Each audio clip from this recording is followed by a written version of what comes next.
नमस्कार, आप देख रहे हैं मनी 9 और मैं हूं आपके साथ विशाल शर्मा। भारतीय शेयर बाजार और खासकर अगर निफ्टी की बात की जाए तो निफ्टी ने पिछले जो है 6 महीने में लोगों को जो है 10% का नेगेटिव रिटर्न दिया है। लेकिन यहां से आपको चिंता करने की बात नहीं है, चिंता करने की कोई ज़रूरत नहीं, क्योंकि निफ्टी पर, सेंसेक्स पर, भारतीय शेयर बाजार पर दो ग्लोबल ब्रोकरेज हाउस की तगड़ी रिपोर्ट आई है। कुछ दिन पहले ही हम लोगों ने मॉर्गन स्टैनली की रिपोर्ट को डिस्कस किया था, जिसमें उन्होंने जो कहा था कि भारत को लेकर वो बहुत बुलिश नजर आते हुए दिख रहे हैं। लेकिन हूबहू मॉर्गन स्टैनली की रिपोर्ट के जस्ट बाद नोमुरा की भी एक बड़ी जो है भविष्यवाणी सामने आती हुई दिख रही है। अब क्या है दोनों रिपोर्ट, उसको आसान भाषा में आज समझने की कोशिश करेंगे। सबसे पहले हम नोमुरा की रिपोर्ट को डिकोड करते हैं।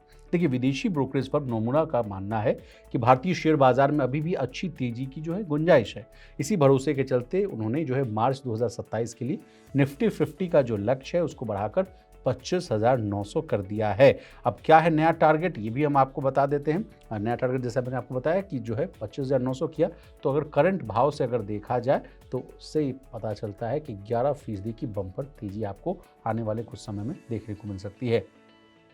अब चलिए, ये तो बात हुई टारगेट की। अब किन किन फैक्टर्स के दम पर ये तेजी आएगी, क्यों नोमुरा इतना पॉजिटिव है, ये समझ लेते हैं। देखिए, कहा जा रहा है कि कंपनियों की कमाई जो है उम्मीद से बेहतर रही है।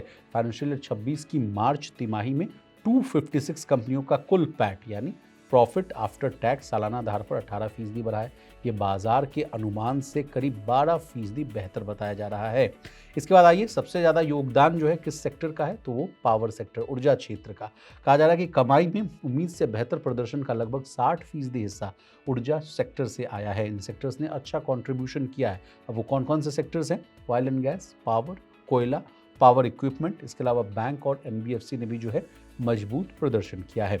अब आइए अगले फैक्टर्स पर, कमाई बढ़ने की वजह क्या रही, ये भी समझ लेते हैं। अगला सवाल आपके मन में आ रहा हो तो कहा जा रहा है कि इसके पीछे 2-3 तर्क हैं। पहला तर्क है कि आर्थिक गतिविधियों में जो है सुधार हुआ है। इसके पीछे मुख्य कारण ये बताया जा रहा है कि टैक्स कटौती का असर है।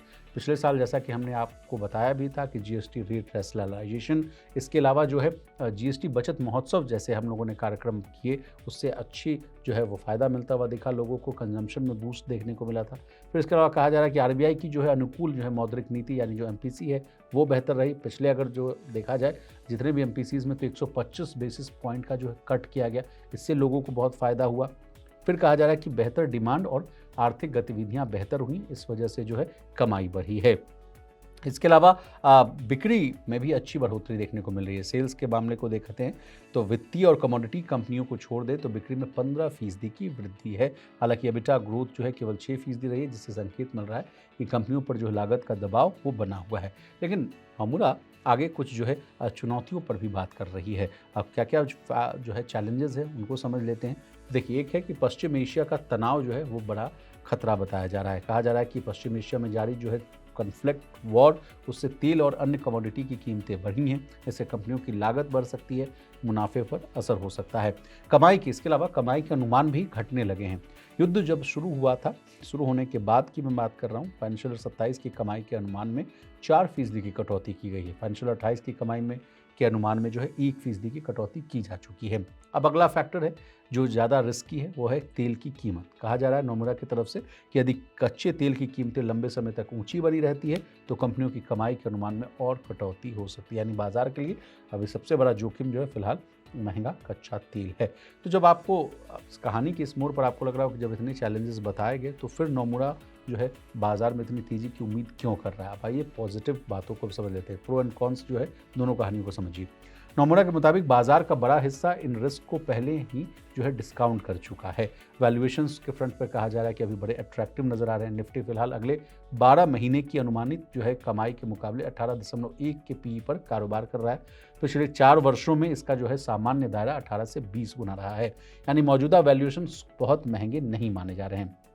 अब फाइनेंशियल 27 में किन चीज़ों पर रहेगी नज़र, नोमुरा की रिपोर्ट पर जो है और आगे हम एनालिसिस करते हैं। देखिए, नोमुरा के अनुसार बाजार की दिशा तय करने वाले जो है 2 बड़े कारक होंगे। एक है कि कच्चे तेल की कीमतों में गिरावट। कहा जा रहा है कि यदि कच्चा तेल सस्ता होता है तो कंपनियों की लागत घटेगी, मुनाफा बढ़ेगा, बाजार को इससे जो है मजबूती मिलेगी। दूसरा कहा जा रहा है कि एआई से आईटी सेक्टर को फ़ायदा मिलेगा। कंपनियां तेज़ी से आर्टिफिशियल इंटेलिजेंस अपना रही, इससे आईटी सर्विसेज कंपनियों को नए प्रोजेक्ट्स मिल सकते हैं। टेक सेक्टर की कमाई बढ़ सकती है। इसके अलावा कहा जा रहा है कि बाजार को नई तेजी मिल सकती है। अब नोमुरा जाते जाते किन सेक्टर्स पर दाव लगा रहा है ये समझ लेते हैं। उनके बुलिश व्यूज किन सेक्टर्स पर है ये जानिए। ऑटो कंपोनेंट कंपनियां, फार्मा कंपनियां, पावर इक्विपमेंट जो है मैन्युफैक्चरर्स वो, बैंक और वित्तीय कंपनियां और आईटी सर्विसेज कंपनियां जो है इन पर वो दाव लगा रही हैं। अब किन सेक्टर से दूरी बनाने की सलाह है, यानी जहां बियरिश व्यू है वो जान लीजिए। ऑटोमोबाइल सेक्टर, कंज्यूमर डिस्क्रिशनरी, कहा जा रहा है कि इसके पीछे तर्क कमाई की रफ्तार धीमी पड़ने की आशंका है, मांग यानी डिमांड में कमजोरी है। और इसके अलावा सीमेंट सेक्टर पर भी जो है थोड़ा वो सतर्क है, कहा जा रहा है कि पहले की तुलना में जो है रुख को है जो है नरम किया गया है। कारण ये दिया गया कॉस्ट प्रेशर की वजह से सीमेंट सेक्टर को न्यूट्रल रेटिंग दी गई है।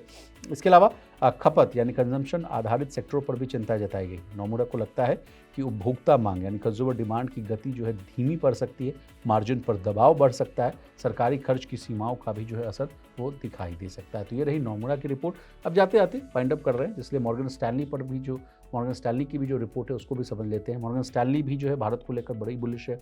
वो कह रहा है कि कंपनियों की कमाई में जो है तेजी जो है आने की उम्मीद है। करीब कहा जा रहा है कि पिछले करीब 6 तिमाहियों से कॉर्पोरेट अर्निंग्स की ग्रोथ कमजोर रही थी। अब मॉर्गन स्टैनली का मानना है कि ये सुस्ती का जो दौर है वो खत्म हो रहा है। आने वाले समय में कंपनियों के जो है मुनाफे में तेज वृद्धि जो है वो आ सकती है। इसके अलावा मॉर्गन स्टैनली कह रहा है कि आरबीआई और सरकार की नीतियों से सहारा मिला है, ब्याज दर में कटौती, बैंकिंग सेक्टर में सुधार और बाजार में जो है पर्याप्त लिक्विडिटी जैसे कदम जो उठाए गए हैं उससे इकोनॉमी को जो है सपोर्ट मिलता हुआ दिख रहा है। इसके अलावा कहा जा रहा है कि भारत की अर्थव्यवस्था अभी जो है वो मजबूत स्थिति में, और इसके पीछे कारण बताया गया कि जिस तरह से जो है डोमेस्टिक डिमांड जो मजबूत है उससे जो है भारत की अर्थव्यवस्था मजबूत बनी हुई है। अब मॉर्गन स्टैनली किन सेक्टर्स में दिखा रहा है अपना दम, जहाँ उनको लग रहा है कि वो बुलिश हैं, तो energy, defence, semiconductors, data centres, fertilisers और एआई से जुड़े इंफ्रास्ट्रक्चर पर ये बुलिश हैं। और सेक्टर की रणनीति इनकी क्या है, ब्रोकरेज ने खास तौर पर इन सेक्टर्स को पसंद किया है, इनको फाइनेंशियल्स, कंज्यूमर डिस्क्रिशनरी, इंडस्ट्रियल्स। वहीं इन सेक्टर्स को लेकर वो अपेक्षाकृत सतर्क रुख अपना रहे हैं, यानी हल्का जो है कॉशियस रुख रख रहे हैं। और वहाँ है एनर्जी, मटेरियल्स, यूटिलिटीज़ और हेल्थ केयर पर ये कॉशियस रुख रख रहे हैं। अब जाते जाते सेंसेक्स को लेकर क्या अनुमान है ये जो बता देते हैं आपको। मॉर्गन स्टैनली इससे पहले भी कह चुका है कि भारत जो है 6 तिमाहियों की सुस्ती के बाद एक नए ग्रोथ फेज में एंट्री कर चुका है। इसी आधार पर अगले 1 साल में सेंसेक्स की जो है 89,000 के स्तर तक पहुंचने की उम्मीद जताई जा रही। तो ये रही नोमुरा और मॉर्गन स्टैनली की रिपोर्ट। आपको हमारी ये डिटेल रिपोर्ट कैसी लगी कमेंट करके जरूर बताइएगा। इसी तरह देश, दुनिया और बिजनेस जगत से जुड़ी तमाम ताज़ा तरीन खबरों के लिए बने रहिए हमारे साथ और देखते रहिए मनी नहीं।